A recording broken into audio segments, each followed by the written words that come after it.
경매 3회 이상 유찰, 싸다고 낙찰받은 참혹한 결과. 안녕하세요. 실전 투자자 경매하는 직딩아빠입니다. 오늘 제가 말씀드릴 주제는 싸다고 낙찰받으면 생기는 결과입니다.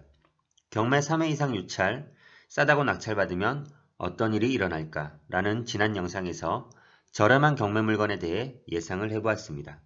그때 예로 든 경매 물건이 낙찰되었고 잔금 납부 기간이 도래하여 각각 물건에 대한 결과가 나와서 영상을 만들어 보았습니다.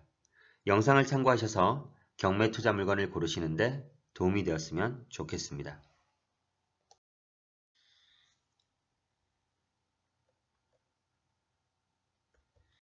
물건을 다시 한번 보시면 지방에 있는 소형 아파트입니다. 3회나 유찰된 이유는 지난 영상에서 말씀드렸듯이 감정가가 시세보다 훨씬 높았기 때문이었습니다. 시세를 조사한 결과 현재 시세는 3천만원 초중반이었고 유찰이 반복되어 현재 시세 밑으로 최저가가 떨어졌기 때문에 이 사실 하나만의 판단으로 입찰을 들어가는 분들이 있을 수 있습니다. 역시 입찰을 들어오신 분들이 있으셨고 그 결과를 바로 살펴보겠습니다. 화면에 보다시피 재매각된 물건들이 있습니다. 왜 재매각 처리가 되었을까요? 물건을 클릭해서 세부 사항을 살펴보니 낙찰자가 잔금을 미납했기 때문입니다. 아마 낙찰받은 후에 이 물건에 대해서 자세히 알게 되었는 것 같습니다. 입찰 전에 알았으면 좋았을 것을 말입니다.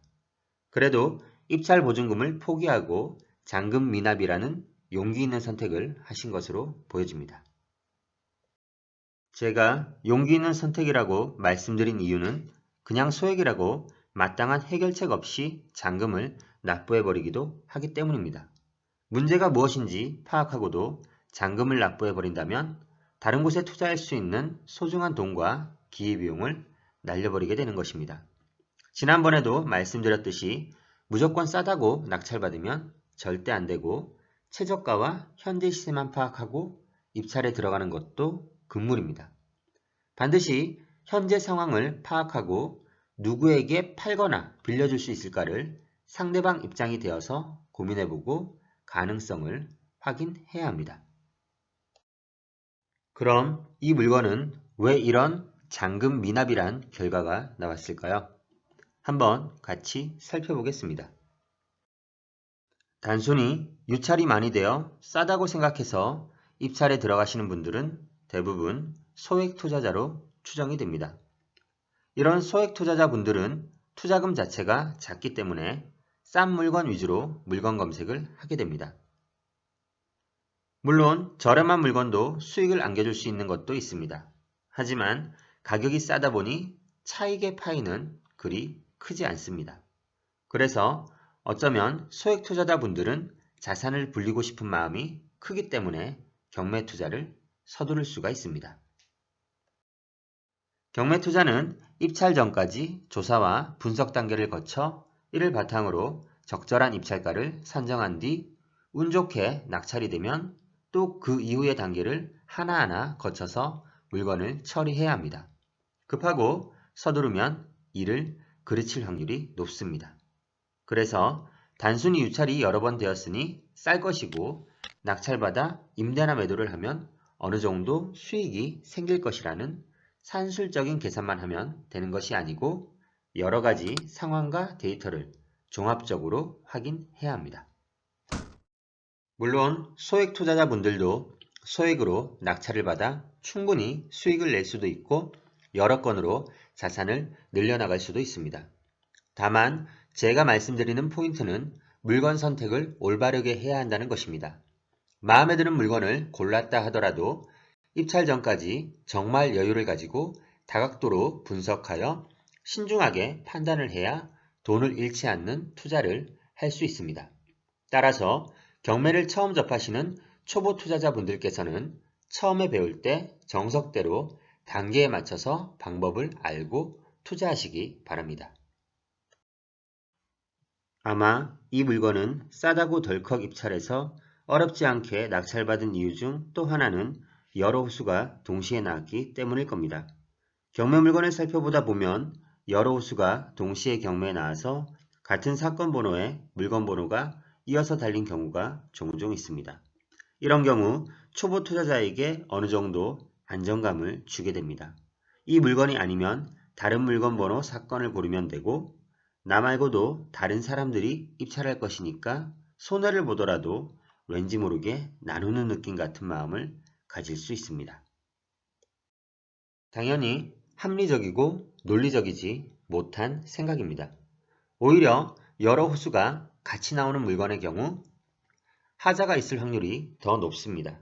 많이 나오는 만큼 그만큼 부실하게 지어졌을 가능성이 있는 것이죠. 결과적으로 이 물건을 낙찰받은 분은 두 가지 선택이 있었을 겁니다. 첫 번째는 그냥 적은 금액이니까 잔금 납부하고 소유권이 넘어오면 내 물건이 되는 것이니까 여러 가지 문제들을 이래저래 한번 해결해보자. 언젠가는 임대 나가고 팔리겠지 라는 선택과 두 번째는 이 정도 문제가 있는 물건이면 잔금 납부하고 소유권이 넘어와도 오히려 애물단지가 될 확률이 많겠구나. 차라리 입찰 보증금을 깨끗하게 포기하고 공부했다 생각하고 잔금을 납부하지 말자라는 선택입니다. 저는 개인적으로 후자에 한 표를 던집니다. 입찰 보증금을 다시 돌려받을 방법이 없다면 차라리 빨리 잊고 다른 물건을 찾는 것이 낫습니다. 시간은 계속 흘러가지만 물건은 많고 투자금이 묶여서도 안 되기 때문입니다. 경매로 낙찰받았음에도 불구하고 잔금을 미납한 사례의 이유는 여러 가지가 있을 수 있습니다. 물건에 하자가 있는 경우, 대출이 안 나오는 경우, 기일 입찰표를 잘못 작성한 경우 등등이 대표적인 사례입니다. 이번 경우처럼 물건에 보이지 않는 하자가 있는 사례는 입찰 전에 조금만 노력하고 조사한다면 알아낼 수 있습니다. 이런 수고를 하지 않은 채 단지 싸다는 이유로 쉽게 낙찰받는 일이 없도록 해야겠습니다. 이런 일을 방지하기 위해서는 돌다리도 두들겨보고 가는 것처럼 단계에 맞춰서 경매 투자 진행을 해주시면 됩니다. 각 단계에서 문제를 발견하고 해결이 불가능하다거나 수익이 나지 않는다고 판단되면 입찰 1시간 전이라도 미련 없이 접어야 합니다. 아까워하면 안 됩니다.